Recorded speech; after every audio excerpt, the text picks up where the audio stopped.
Hi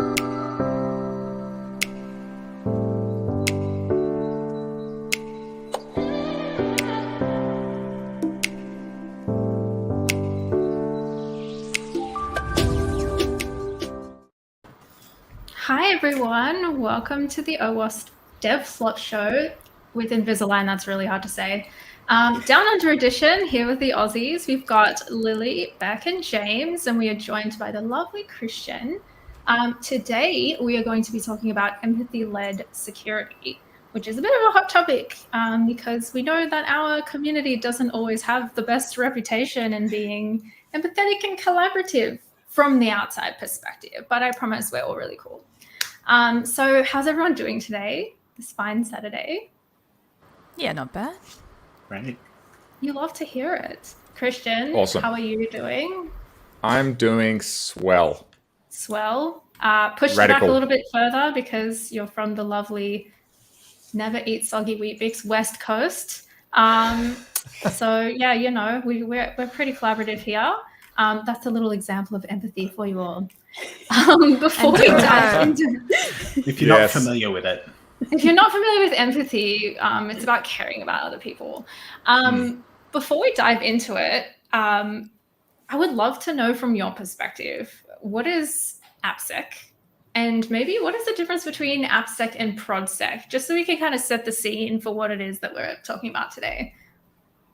Yeah, look, I think this is a topic that is, I think it kind of pops up amongst our security friends from time to time.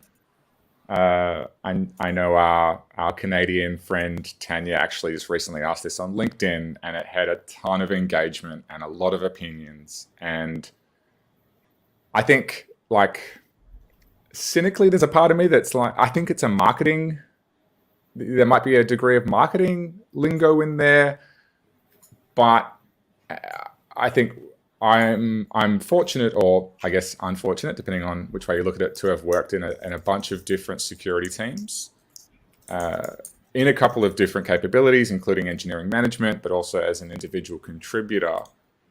And I think marketing lingo counter one. I do kind of feel like product security does have an emphasis on not just the security of software. And it kind of goes beyond, and it's considering the product as a much bigger thing, which generally has a consumer or a customer implication. And I think that's probably one of the key differences. A product has users, and users have to interact with that product. And there's security implications there that aren't just dependent on making sure there's no cross-site scripting. Yeah.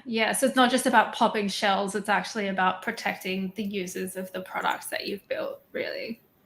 Yeah, exactly. And I think it covers things like user experience and interfacing, and even like communication, and how, you know, a customer is going to interact with your product, both as a software product, but also as like an organization, you know, because we'll have users that they might get stuck and then they have to phone someone.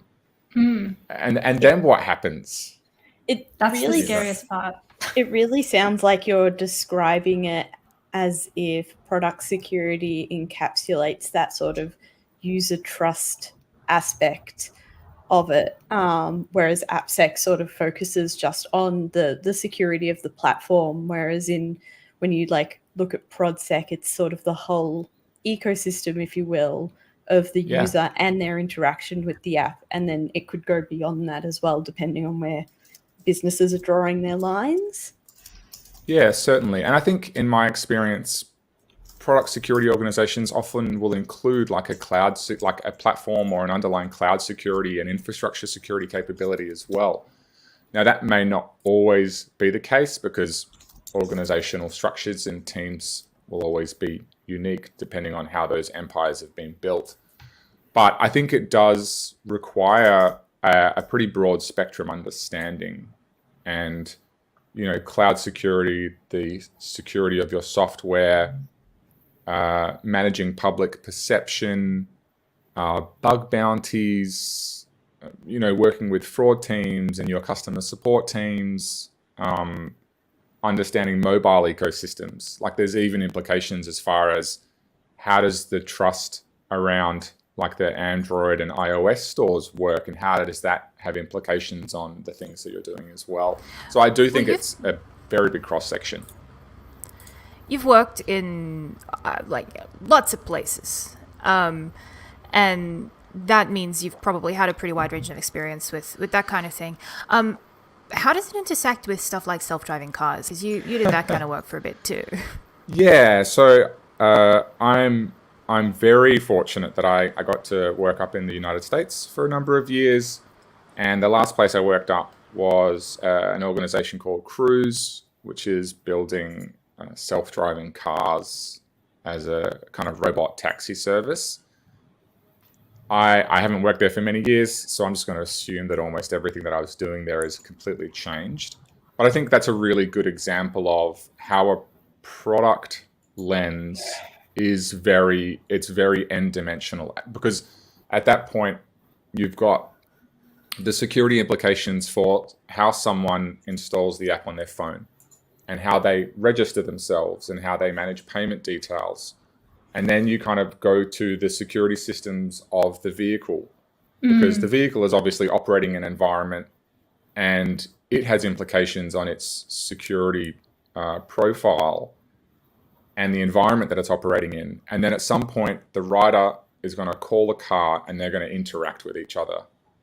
And so there's kind of, it's this combination of, there's so many different threats and things that can go wrong throughout this whole journey, where securing the software is just a part. It's just like one part of that. And look, one of the best things about working at a company like Cruise is working with some very, very smart people who have those deep, like the little deep specializations in automotive security. So Chris Valasek and Charlie Miller, having them work on the security profile of the car the car itself is obviously a very complicated piece of technology that depends on sensors and connectivity and all these other bits and pieces. And even that alone is complex, let alone considering it in the whole kind of product life cycle of how a user interacts with it. Yeah. So in that case, I guess, like, would you be interacting in that kind of a role with more than just software developers? Would you be interacting with any other kinds of teams? Yeah, and I think probably the one that I see for very proactive, like product security style teams, are very, very important. I guess like a customer, or just like a customer to the product security team, is in fact product management. Because the product management folks, they're the intersection of what's the requirement from a customer perspective, what does the product actually have to do to provide value to the organization, and obviously then working with software people to try and make the product, software and hardware people, to make the product do those things. And they're the best lens into, like, hey, in the next 12 months, there's this product feature that we want to look at. I don't know. We want people to be able to install third-party developed applications into our product. Yeah. And even before they talk to any software people, there's security, like your security spidey sense is already going, okay, so this obviously, exactly. It's like, okay, so now we've got a different aspect, almost like a completely different customer segment that we need to figure out. A whole bunch of different threats. How do you operate software in that way? And I kind of think product management is the one area where you can't go wrong with making friends with those people. Like building the relationship with those people provides massive dividends. Yeah. So when you're doing that and you're coming at this from a security point of view, I think we've probably all experienced this. Making friends can be really hard. I mean, it's super awkward just as an adult. But also, when you're coming to a conversation and you're representing security, I feel like that comes with a lot of pre-loaded assumptions on everybody's part about, all right, so your security and your job is to sit here and say no and be a jerk about it. And that is true of a lot of security teams. A lot of them do have pretty closed environments, and it you know, it can be like a nope, no, my job is here to like just say no. How do you work past that? Like, I know that is something that in my day job I have to work on a lot. We have to build a lot of trust with the software devs that we're working with, because if they don't have that relationship with the security team and they don't know who we are, or they're scared of us, or they think we're assholes, they're not going to come and talk to us when something's wrong or when they want advice. They're going to just do their own thing. Yeah, so exactly. How do you handle that?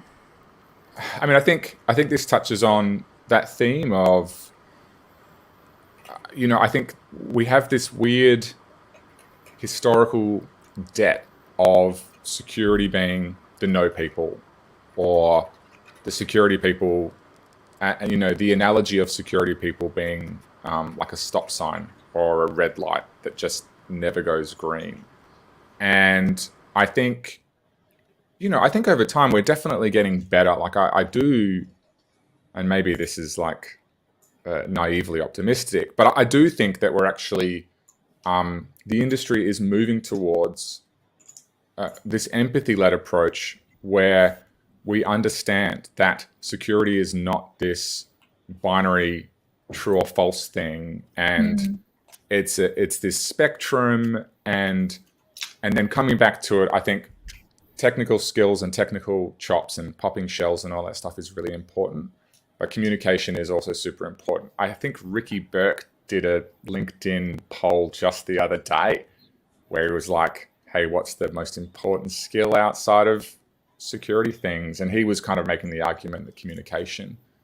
And I completely agree. I think one of the things that I really liked in prior jobs when I was doing a lot of interviewing and coordinating of interviews and things like that was ensuring that on the interview panel you would have someone from the software team, and you would almost give more weight to their opinion. Like if you had an interview for a product security person and all the security panelists were like a 3, they were like a yes, we should hire this person, but the software person was like a 1, a strong no.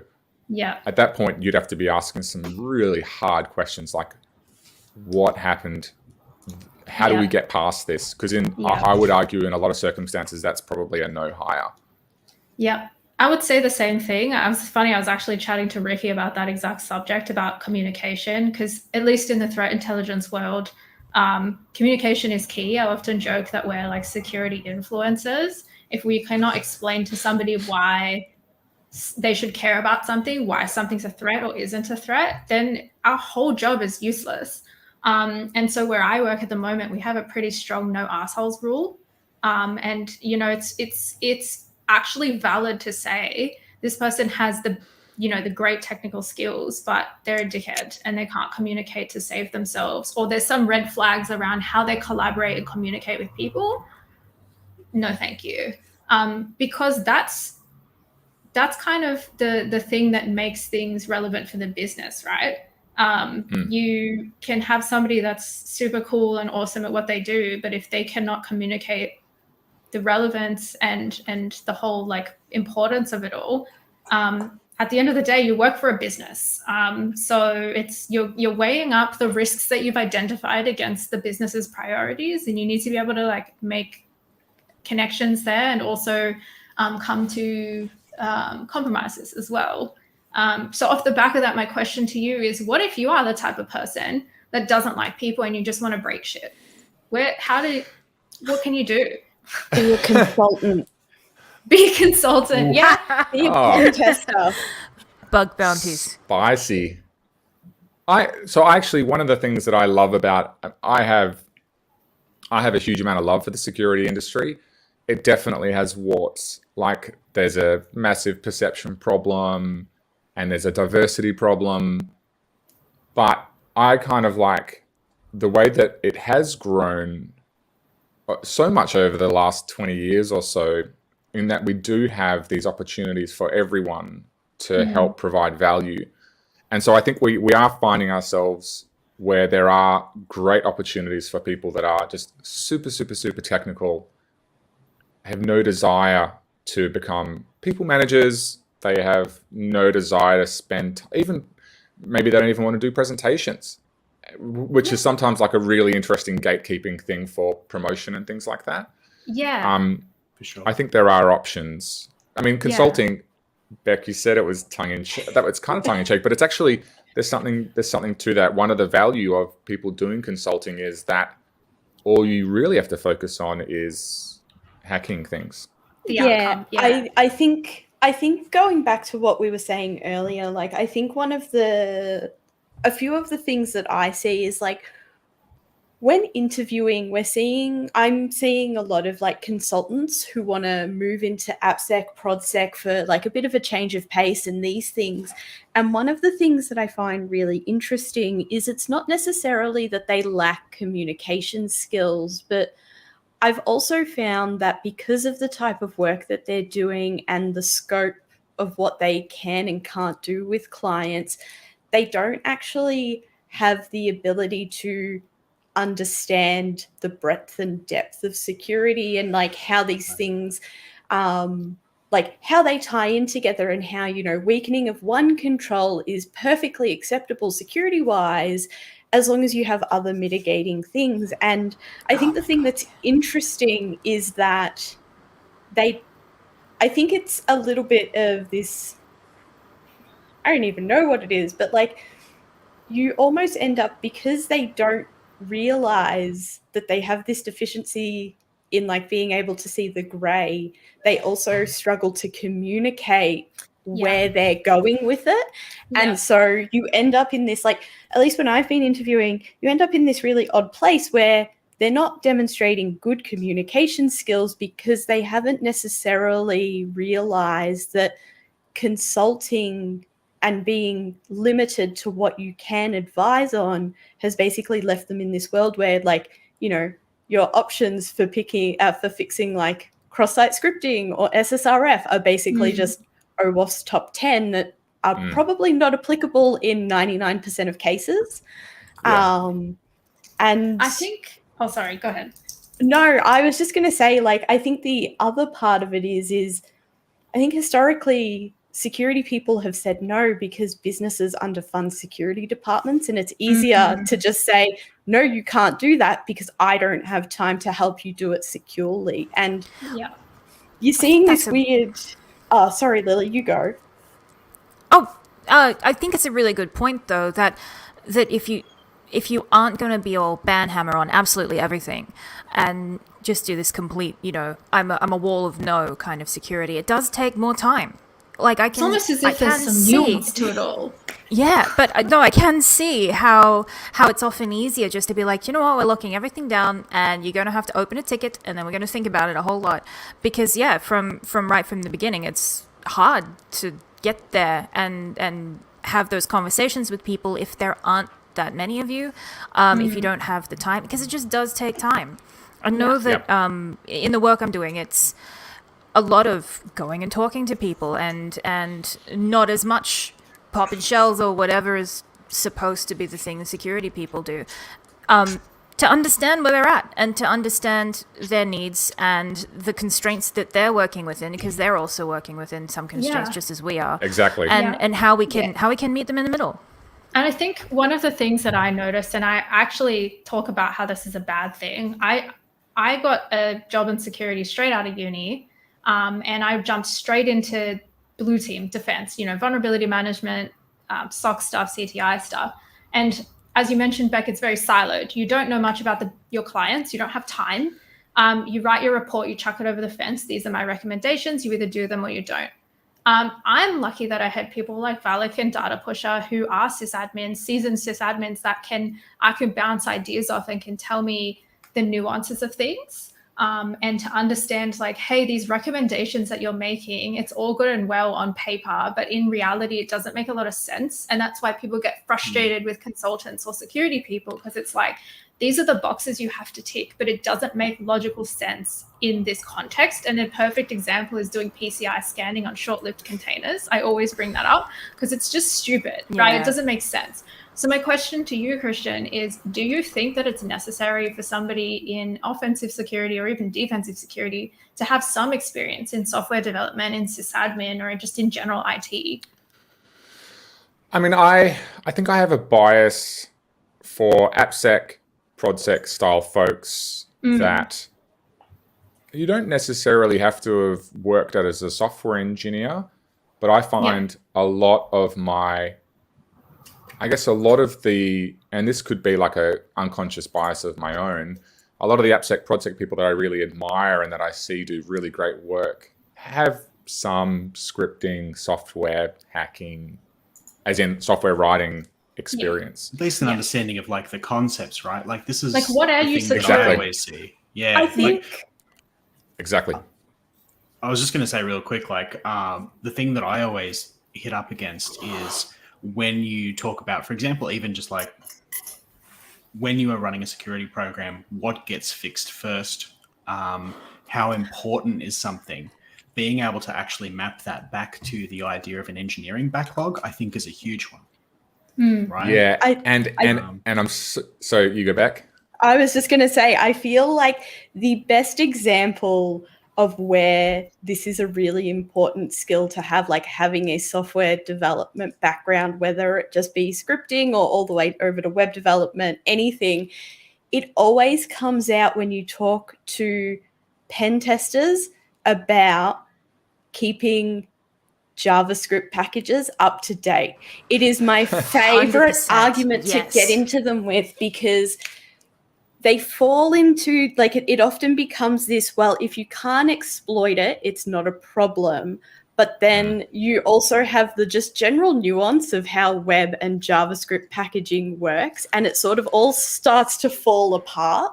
And it's like, you often see the recommendation being keep your JavaScript packages up to date. You're running jQuery 1, it's currently at jQuery 3. And it's like, I would love to see how you're going to build out the roadmap to map those two APIs, because you don't even understand semantic versioning. You don't understand how many changes are in 1 to 3.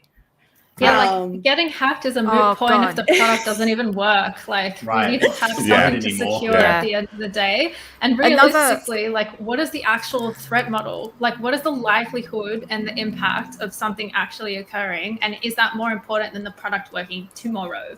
Sorry, Lily. Yeah. No, like another thing I think that is super difficult to actually get to grips with is stuff like content security policies for similar reasons. Like if you are building a modern web app and you're pulling in all of these things from all these places, writing a decent content security policy is really hard and it changes all the time. People never look at their websites the way that people see them in prod. And you like I've done this. I've done demos and like shown people just run a proxy and have them, and just load the page and show them all of the places that it goes to fetch things, showing them all the libraries that it uses. And it's like, were you aware that this is what prod is doing? Because there's a lot of marketing stuff that happens after your dev pipeline and so on and so forth that you're just probably not even clued into. Threat modeling is something I want to come back to, by the way, because I think that the intersection of threat modeling and empathy is a really rich topic we should dig into. But I'll pin it there for the moment. Actually, let's and I also. Oh no, you go ahead, Christian, and then I'll make a segue. No, because James had touched on something which, when Lily first talked about, like how do you establish relationships with people, which is difficult, and I agree, and how do you get these communication skills, people skills. I think I was on an ex-colleague of mine from Asterisk and CyberCX, Natasha Ferguson, actually, she once was on a podcast and she pulled someone up when they were talking about soft skills. And she was actually like, no, these are not soft skills. Like, these are core skills. Yeah. Like, the rest of it actually doesn't matter if you can't. And I was like, I actually really like that framing. But I think in my experience, maybe this is the first bigger challenge as far as to do good security work, you have to interact with people, is prioritization and getting that right. And I think I've never worked, everywhere that I've worked, it's always been different. Like how you prioritize the things on that backlog. And one, I think it can help working with product and software teams to use their tools. Like, you should always try and optimize any security work you can to the tools and processes that the product and software teams are doing. That's a good point. But that prioritization, that is definitely not a solved problem, and everyone does it different.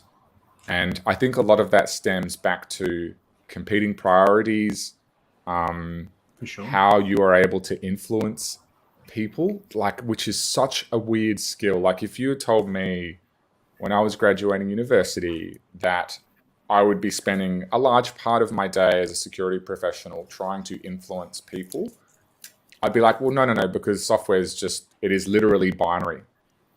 Like, Yeah, sure. that's completely reasonable, but it's not. And I see not, this no. all the time. All the security teams I work with, we've got these big backlogs of, like, this is not straight up a vulnerability, but this is a security feature that is it's gonna help us prevent foot guns in the future. Yeah. And then it's like, okay, cool.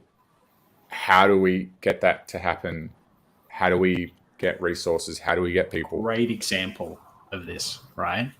This was recent for me, so take that as you will. I think it's all public. I know it's going to be ranty. Let's go. No, it's not. Truly, damn it's it. not. I thought it was gonna be I'm ranty sorry. and I'm sorry to exciting. disappoint already. We're thinking about this recently because I've actually been working and collaborating with a few people on this exact prioritization problem, which is very front of mind for me as an example of a time when actually you need to sort of step outside of security. I think this works both ways, right? Like, I think people who are developing software or running systems also need to maybe arm themselves with a little bit of security knowledge so that, they also not understand everything that's being discussed around security issues, but they can at least sort of understand, like, when we talk about the severity of a vulnerability, for example, like what that means and how it might be different to the severity of an incident, for example. It's the CVSS Is this? don't you know? Yeah. Is this where I get on my CVSS soapbox? The severity is the V2, CVSS. V3, what do we yeah. Anyway. So I've been engaging with a bunch of sort of product teams about this kind of stuff and, like, trying to map it to prioritization and just all that kind of work and having those discussions. It's been really interesting seeing, I think, the lack of, on both sides, just the ability to be like, okay, why is this important to me? And, like, in the greater scheme of things, like, what, like, this is a security issue, right? But does it actually have any sort of tangible impact? Impact's a funny word, though, because, like, you get something like, for example, if your product has expired TLS certs all over it, the traffic's still encrypted, right? So from a security impact perspective, it's quite low, but the impression that gives to your customers and, like, the security smell of that is super bad. So, like, when you're talking to product teams, it can be super hard to, like, articulate that kind of example because that immediately plummets. Like, that's not important at all. But for me, if I'm buying a product, and this comes back to the, like, if no one's got jobs, if no one's using the application, what's the point of securing it, right? Yeah. If you don't have any customers, what's the point? Yeah. If I go to buy a product and the website's covered in TLS errors and I load it up locally and all the TLS certs are expired, I'm not going to trust it. I'm not going to trust it. I'm not putting my credit card information in there. You know? One of the funny things it's really interesting because when I talk to PMs, they tend to be more accepting of the technical risk than the optics of the risk.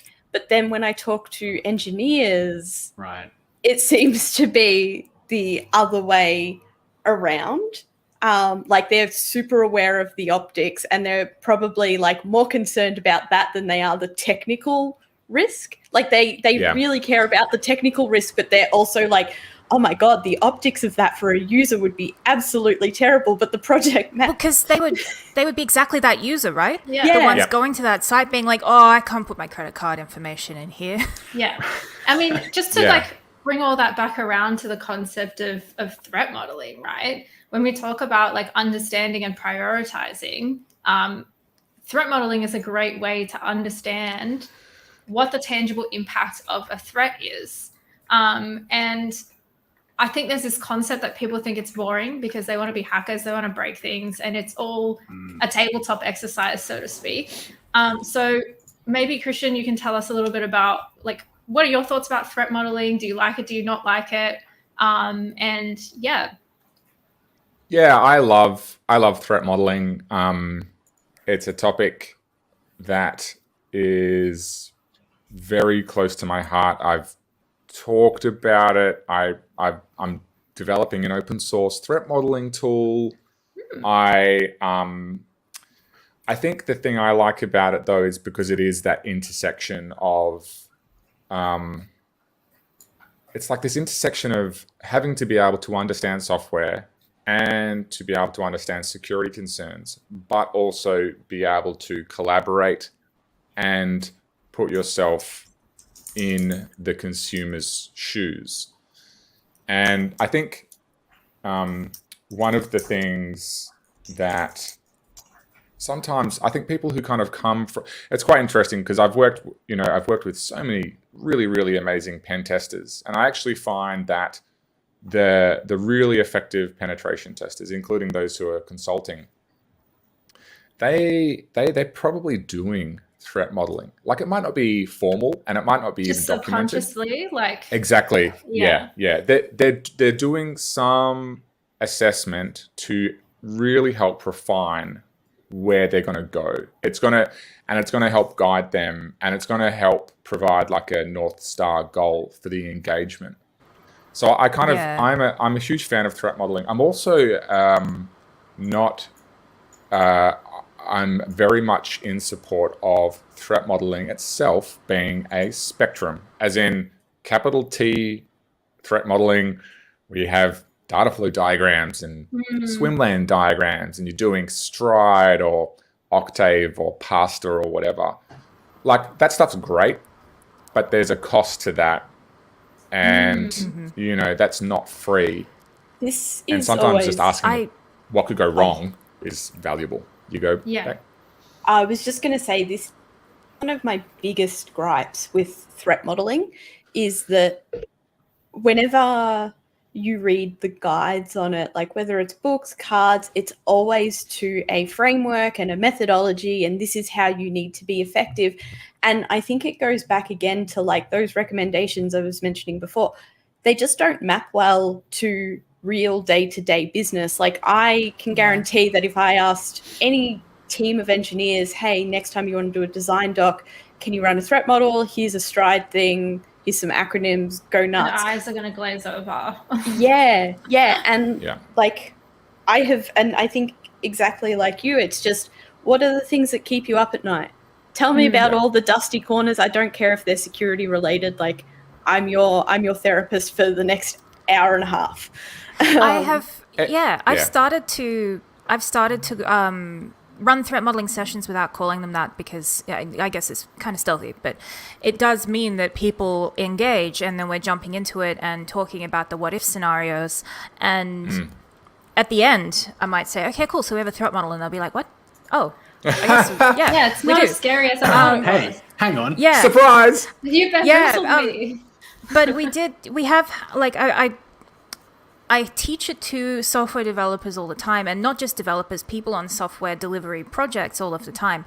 And we had this, big framework thing, again, Stride, and there's this whole thing. And I found people were getting really hung up on doing it the right way, and like, we need to have X, Y, Z. And it's kind of, no. Like what you're saying, Christian, let's just ask what can go wrong. I call it anxiety engineering. I love that. Because it's really just about that, drawing out your inner anxious person. And that is a big part of the reason that I got into security in the first place, is that my brain just does that by default. So why not use it to benefit other people? But I think what you said also about pen testing and pen testers doing this as they go, even if they're not really thinking about it, I think that even goes back to scoping the work, to say, often when people ask for pen testing, and they're trying to engage a pen tester, they don't really know what they're asking for. People being like, we want like red teaming. You're like, no, you don't. No, you don't. You don't want me to come and like break into your building and like Yeah. You know, With one of those And- things that goes under the door and it like I pulls was on the door literally handle. trying to think of like Under what door that tool. word is. It's That Under word. door literally tool. under the door tool. Yeah. It is It's what it is on the literally can. the technical term. Yeah. And Beck would know.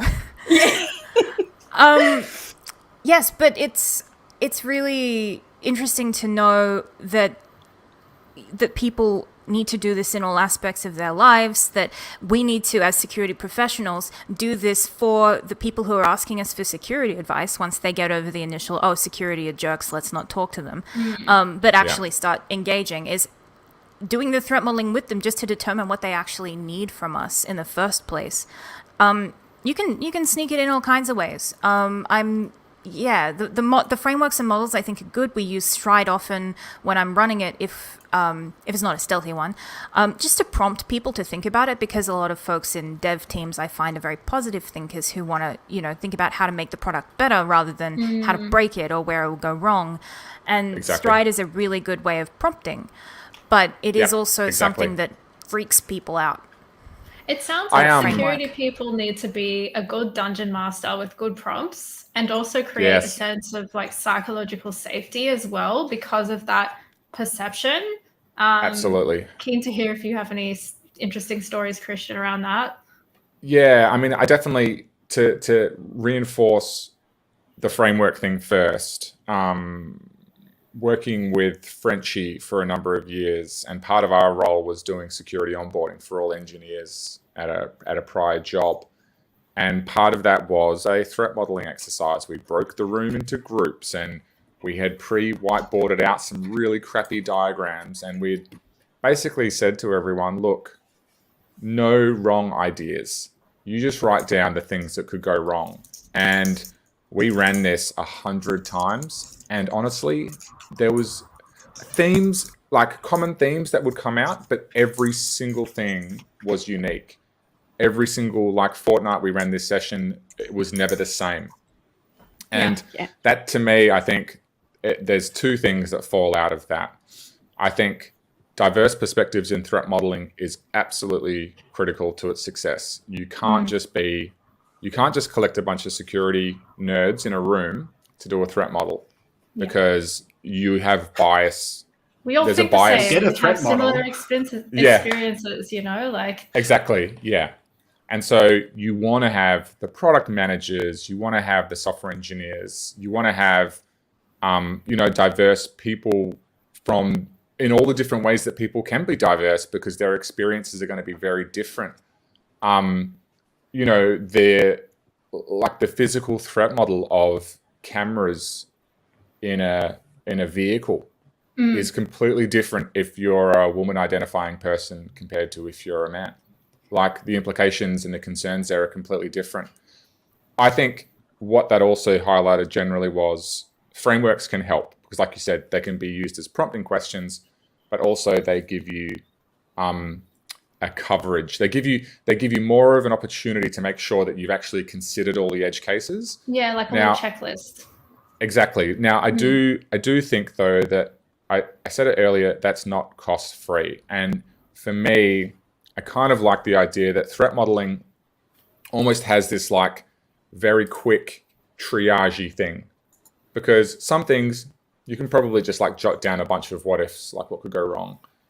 And then you get to a thing where it's like, okay, this is the absolute most important system that we run.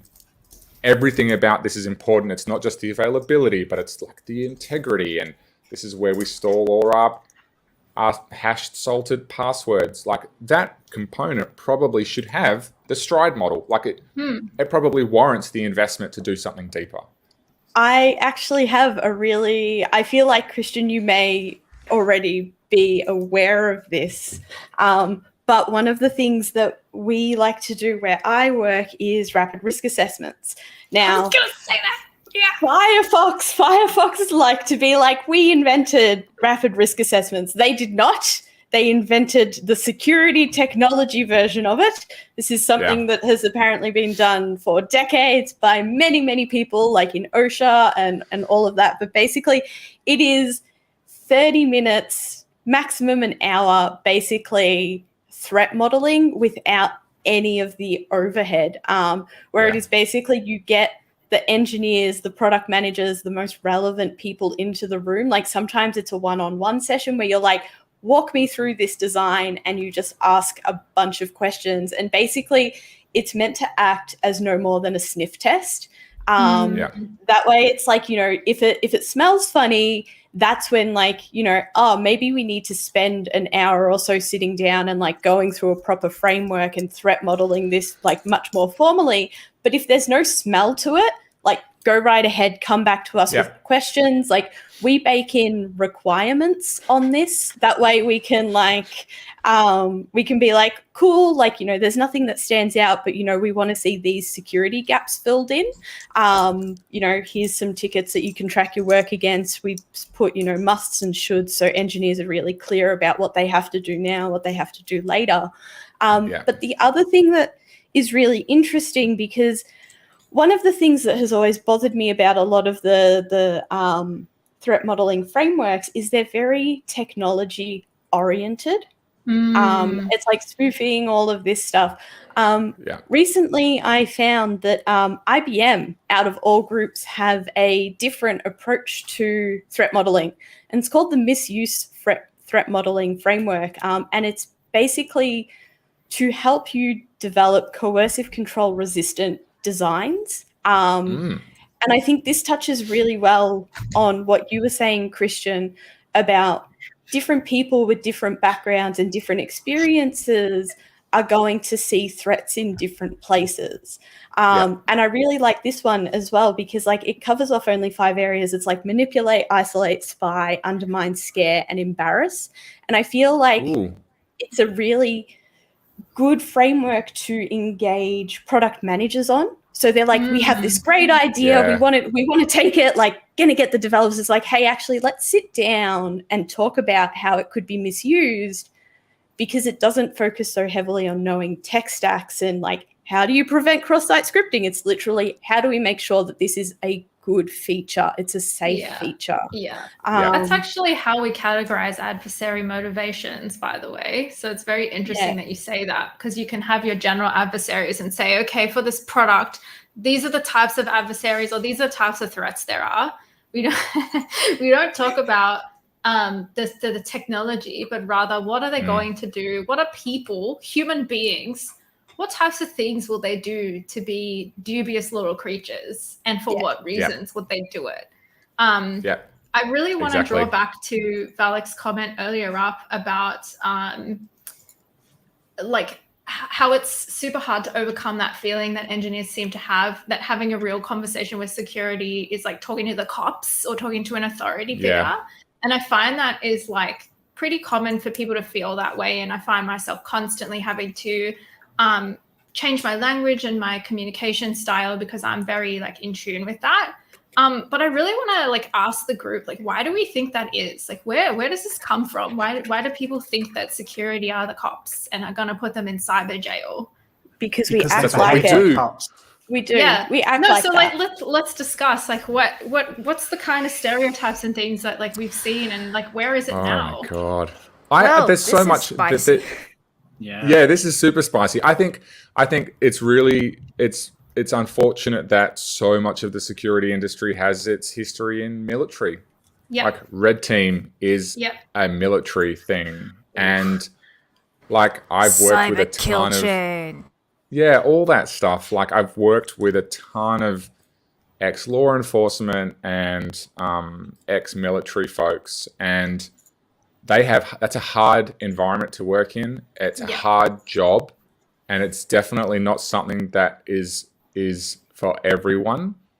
And it makes sense that a lot of the government, I mean, I have not worked too much in government, so I might be completely speaking out of line, but I think there's a lot of history in that the security and even information security, cybersecurity folks in government have come from that kind of military background. And empathy and so is a there weakness is in that situation. Like it's not absolutely gonna benefit you. Yes, I think that it makes a lot of sense to say, all right, well, if we need this thing done in a very systematic way, I need to be the one to tell you what to do, and then you just do it, and your job is to shut up and do it. Yeah, chain of command. There are some things in those circumstances that definitely makes sense. Sorry, back. It makes sense to have that, but that applies to like a very limited number of life situations, like wars, maybe. Yeah. This don't might know. be a little bit more of an abstract answer that's probably a little bit spicier. I love that. But I want it. police are historically people who protect property, and unless property damage or a cost can be attributed to the harm done, the police won't get involved. Security's role in most businesses is to prevent acts that would cause loss of capital, either through reputational harm, through like paying out ransoms, all of these things. And I think that's why is that like security's role in a business is fundamentally rooted in policing, because we are there to protect businesses from property damage. You know, my I'm just role is gonna a close the book, Beck. Like that's my role as an AppSec engineer is to make sure things are secure, so the place that I work doesn't lose money because of like your role as a detection and response person in various capacities, because it's a very diverse field though, is to like identify the people who may have caused property damage, so then they can be tracked down by law enforcement. Or maybe it's to like profile who may do harm in some sort of like weird, you know, facial recognition way. If I can just quickly interrupt you on that, I have found so many times in responding to incidents, being in an intelligence capacity, that some businesses that have been my clients have been more interested in attribution than they have been in recovery and getting back online. And I have to like stop people and be like, why are you so concerned with attribution? Do you care that it's Big Bird from Sesame Street? Your business needs to get back online today. Like, it's because they want to reclaim their capital. Exactly. And at the end, it's difficult to do, right? It's difficult to do in a cyber context. It could be anyone from anywhere. And even if I could attribute, it's a waste of time and resources when you can. That's it, Alec. And I'll let other people comment, but I just wanted to make that little point. I do think it's quite funny, because I think there was a long history of that with regards to like investment protection. But I would say, and this might be just the turning of the industry, and maybe I've just been fortunate at the places I've been working.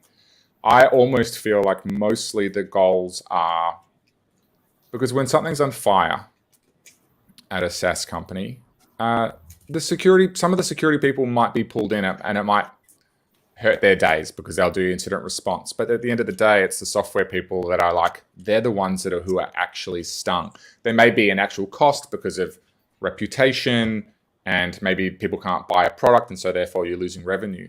But the people that you work closely with and you have relationships with are the software engineers who have to work. You know, there's a Sev0 classified red incident, and these people have to work really, really hard to address this problem. And so I often feel that like a huge motivating thing for a lot of this kind of new wave of security, and new wave is not right, but it's kind of like, we're going to consult you and we're going to advise you on risk. But at the end of the day, if something's on fire, you're going to have to put it out, and we will be here, and we will try not to be like, I told you so. And sometimes internally security people, but I do really think that so much of security is getting to the point where it's like, we want to help you avoid problems that are going to hurt yourself. Yeah. And this is why we recommend content security policy. Yeah. I mean, and like, I'm fortunate to work somewhere where the thought is that product security aspect as well. Like, our users are the top priority. And so I feel like it's not every company, but I feel fortunate that I'm like, okay, I'm doing this for the people that use the product to secure their data, and that's what matters. So I do think there is a little bit of a paradigm shift going on, but that really concept demonstrates of like the importance of culture too, Jasmina. Yes. Like, I think like, I don't think anyone should like listen to what we're saying right now and go into work at the start of the week next next week and be like, I'm gonna turn this all around. Like, I'm gonna introduce empathy into security. Like, you require so much support, and there needs to be cultural change for these things to work. Yeah, absolutely. Yeah, You can't do it solo. I think one thing that we spoke about earlier when we were kind of chatting about this topic is that, like, the stereotype that hackers like shit talk their victims has burned trust in the past, because we kind of talk about like you know, what an like, idiot! All their what an JavaScript idiot! Get wrecked, dependencies are scrub. so old. You know, like you're a dumbass. Or when like pen testers historically I've seen have been like, oh, I can't believe XYZ fell for this and you're a dumbass. And it's like, dude, it works for a reason. Like, you can't expect me to know how an airplane works. Do you want me to explain how a plane works? I can't. So like, why do we expect other people to know? I still maintain. Go ahead. I was going to say, I still maintain if security was a technical issue, we would have solved this problem like 60 years ago when computers were being a thing. Like, this is what I'm saying. We've not worked it out. Like, we haven't even really been able to eliminate whole bug class. Like, the main reason you see bug classes eliminated is because that whole part of technology just implodes, and that's it. Like, it's like, okay, no Flash vulnerabilities. That's great. Flash is dead. Bye. Exactly. What finally fixed Flash vulnerabilities? Was it Flash stopping being developed at all because it wasn't a popular product anymore? I'm pretty sure. I thought maybe Mozilla and Chrome and Microsoft basically were like, we keep on having problems and end of life. 2 years, we're turning that thing off. We're not doing plugins. Plugins are cancelled. Plugins are cancelled. We've cancelled plugins. So, I mean, on that note, we've talked about like the negative kind of past experiences, the like external perceptions. What about going forward? Like, what can we do as security people to make shit better? Yeah, I mean, I think it kind of comes back to collaboration and speaking with folks that aren't just security folks. And for some organizations, that can be really easy because you might be one of very small number of security people. And, so that you're almost at an advantage at that point, because if you happen to be a security person at a company that has no security people, your empathy, if it was measurable, would be higher because of the people that you're working with. I think as companies scale, it gets much more complex. Because you can become quite the internal, clicky, I think. And even like understanding the internal security organization and communication structures is cognitive load on top of the fact that, who is the actual software engineer? Like, surely I don't have to just do a git blame to find their name. Yeah. It's like any kind of Dunbar number social structure thing, right? Where like it just gets harder and harder to know who to talk to or how to handle it, and you need different structures to achieve things the more people you add in. I read this. There's a great slide. It's like organizations are like slime mold. I'm not too sure if you've. It's such a. I feel like I would have remembered this. Can we post the link in the chat? It sounds so good. Yeah, if someone can. It's a great presentation, and it talks. Very pretty.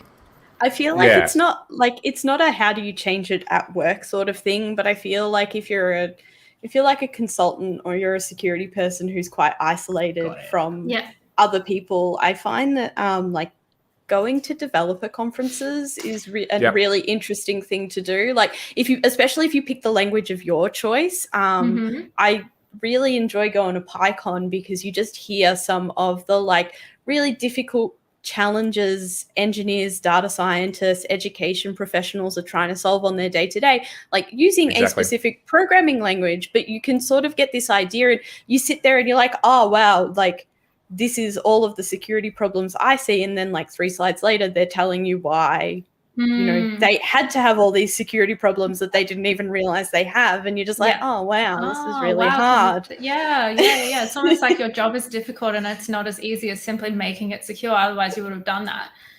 You actually reminded me of a point that I wanted to make, Beck. And I might postulate that diversity of thinking and diversity of like experiences is important to this. And that's only because I think it's not on purpose, but I think when you are engaged and involved in a culture that has this history of kind of like that military boys club style where everyone's one-upping each other, or there's like not a lot of psychological safety and it's more of like a competition, you too just become that way as a defense mechanism. Like I know I used to kind of exhibit some of that behavior as a defense because it's like, I don't want anyone to think I'm a dumb bitch. So I'm just going to pretend that, you know, I know what I'm talking about. And now I'm like, I'm a bimbo and I don't give a fuck. So that's kind of like how I am at now. But that's because I've met people like you who are open-minded, progressive, and like from that you've had different life experiences. And I think the more people you add into the mix, then the more different ideas, concepts, and like schools of thought you're going to get,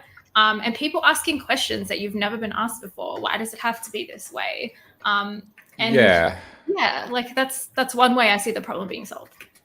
Yeah, you even before we had started, you talked about the no dumb question. We talked about how to ask questions, and I think that's also really an important thing that security people can do right now.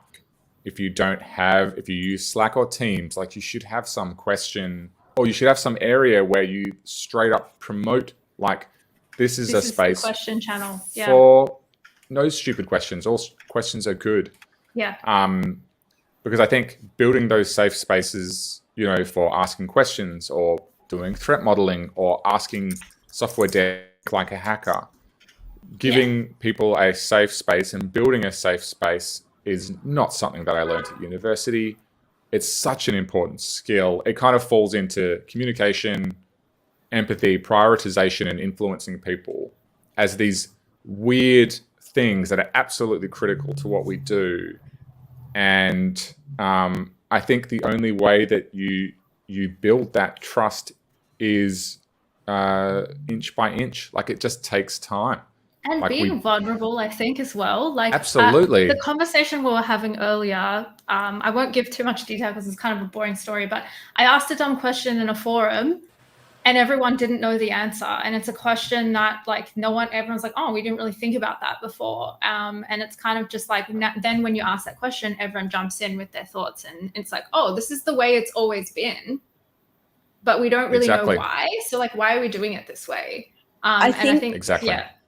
I think the other thing is, and one of our audience members, Valek, mentioned this, is you also need to have leadership support this. Like either at your team lead, your group lead, like your function, like I don't know how other businesses break down like their different areas, but those people also need to be pushing empathy down, because like if you're going to go back to work on Monday and you have to fight against every other person in your team who's not empathetic, you're going to be burnt out by the end of the week, and you're going to feel like empathy is a big scam that we've sold you on, because like you can't achieve it with just one person. You need everyone, and you need leadership, and you also need like leadership to be there to call out when engineering's also not demonstrating empathy. Like security can be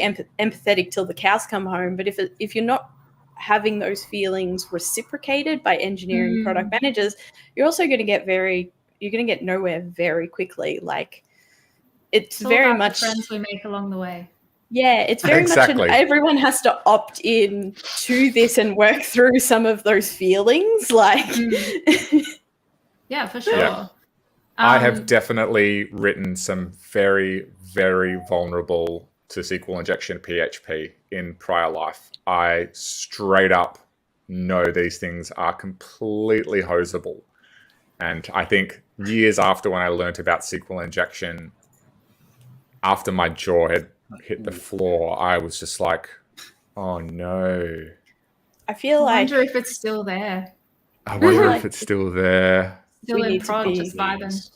One thing I will say is I think we need to be more empathetic to the PHP community. They've been the butt of security's jokes for decades, and now they're really going at it alone at the minute. Like, okay, but did you see even the author came out and was like, why are you all still using this? Oh no!